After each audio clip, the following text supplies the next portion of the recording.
You're watching an NDTV in exclusive. There's been an escalating controversy over the government's attempts to place super censor, in effect amend what is called the Cinematograph Act so that they can go back and reverse decisions of the censor board to censor movies if that's what they would like to do.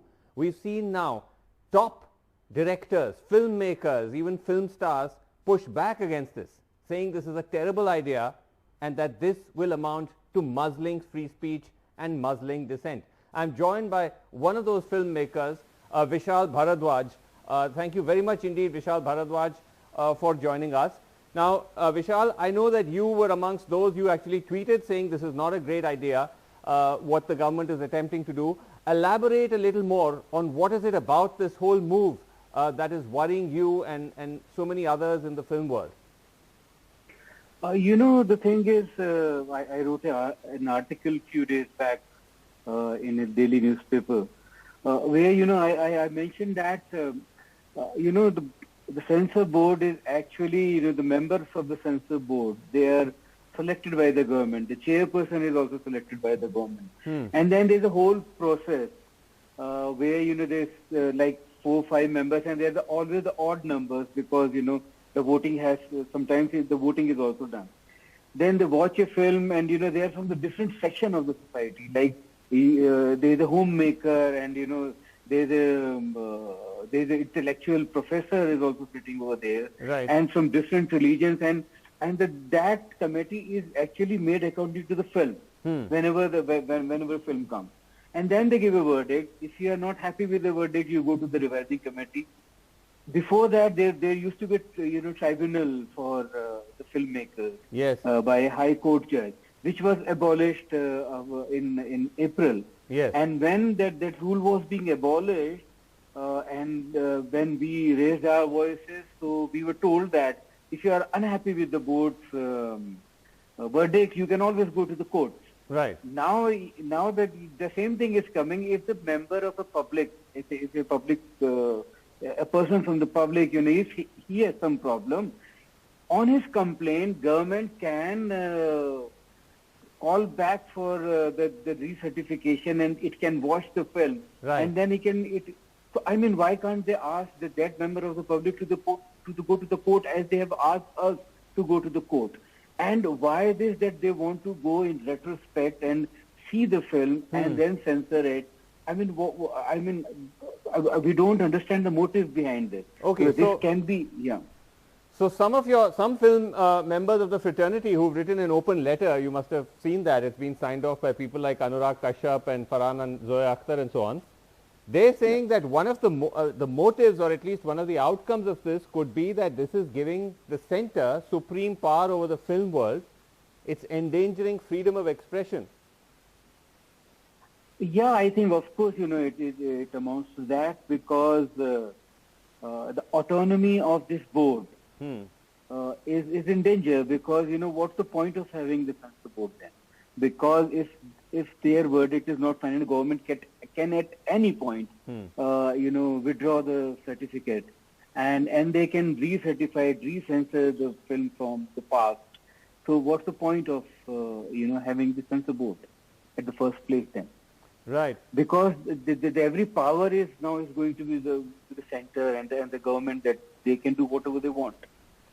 So, Vishal, I want to ask you this because even before this, even with the censor board itself, there has always been, not just with this government, but through time, that the worry is that the censor board itself often acts out of political consideration, right? I remember the furor when Pailaj Nilani was appointed.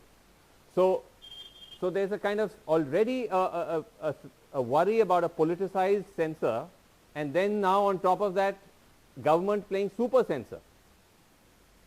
Yeah, वो एक हिंदी में कहावत है, करेला उस पे करेला और वो भी नीम चढ़ा. So so actually of course the censorship word, actually they don't use the word censorship. They say it like the film board of the film certification. For the film certification, but commonly it is not a censorship because the way it behaves. But I think it should be left to at least the people you have selected. And why don't you just honor what the people you have selected have given a certificate or the verdict to the film. So Vishal, I wanted to ask like you. I see what you're saying. You're saying that this is this makes the entire process of certification, the censor board, redundant if the government is going to come in.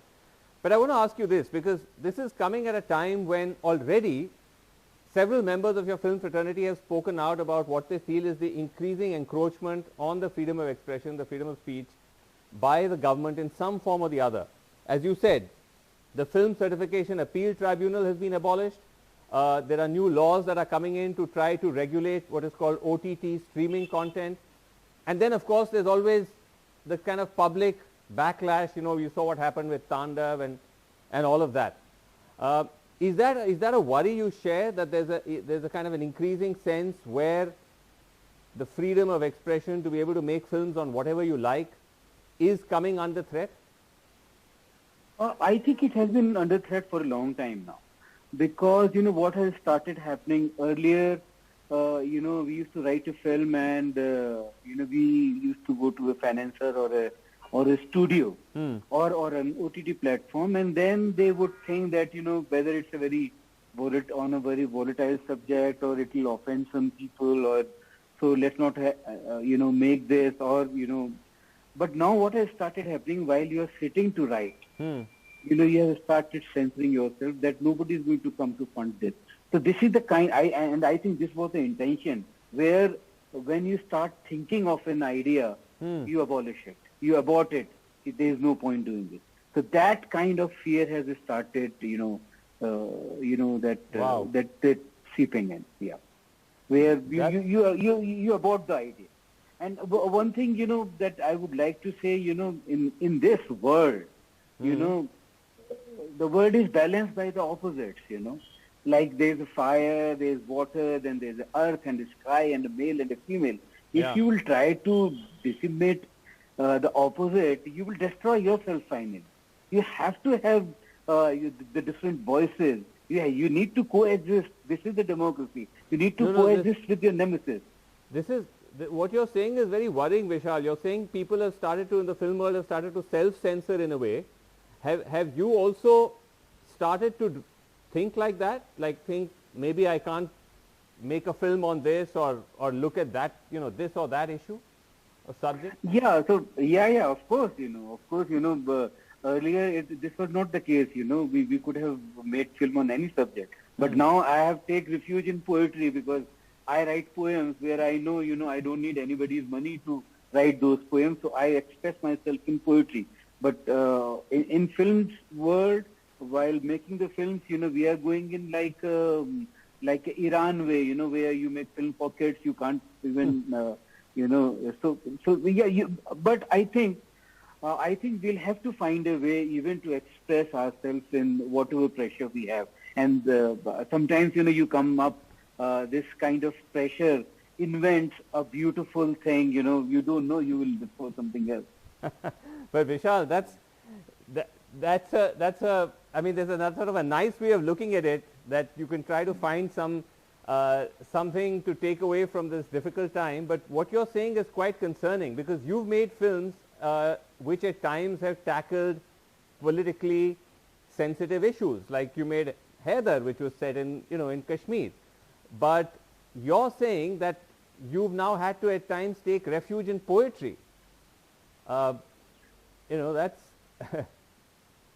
yeah, I mean, because even as I said, even today, if I would like to make a film like Haider, nobody will come to fund it, because it won't get the release the way it's did. Though ironically, this film Haider was released in 2014 after this government came into power. Right. No, of course. So and I was given 2 national awards for that by the same government. So I don't have the right to complain then. So you're saying no one will want to film or fund a film like Haider? I think so. I believe so.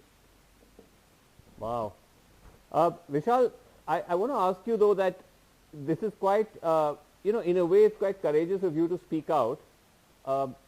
And some members of the fraternity are speaking out, by the way. On this issue, we've seen so many of you come out. Kamal Haasan has spoken out, even, film actors in the South. But every time in these situations, we don't see the big stars come out. There's a certain silence around them, and the silence has been there for some time now. What do you make of that? Yeah, because, because I think, because there's too much at stake for them, maybe because, have their big film release and I don't know, I can't speak for them that why are they not speaking. They did try to speak in the past, and their films were not released in a certain state. So I think they're scared to speak out. But fortunately, this time I think at least 7 or 8 film associations, they have come together to request the government that please don't do this to the film. Please don't strangulate the voices of the filmmaker. All the film associations, Guild, yes. IFPA, FWIPT, they have all come together, and this is unprecedented. They have never come together like this on a subject, because this is a very serious issue. And those who are not speaking out, they should know that everyone will be affected from this, not just us, not just me or Anurag Kashyap or Kamal Haasan. Everyone is going to be affected from this. Everyone will be under threat that their film can be recalled. Wow. So, no, you're right. The associations have all come together, but the big stars are still not really seen or heard. But you're saying because the stakes are very high for them, so I guess that could be a reason. But Vishal, I want to ask you in conclusion, if I might, what are you then? I mean, in this climate that you've just described, what are you working on? What's? I'm working on whodunit. That's the best time to make this. A whodunit. Who done it? This to us? Yeah. Yeah, I'm adapting an Agatha Christie novel, and I'm trying to be absolutely, just concentrating on the entertainment right now, not looking for political undertones in that. Oh, I see. Okay. Wow. Yeah. That's a sign of the times, I guess, that someone like yourself who's got very strong views on contemporary issues is now adapting Agatha Christie. But anyway, I'm sure in the hands of Vishal Bharadwaj it will be fascinating. Vishal, but thanks very much indeed for talking to us and Thank you, Srinivas. and giving us your views. Thanks a lot. Thank you, Srinivas.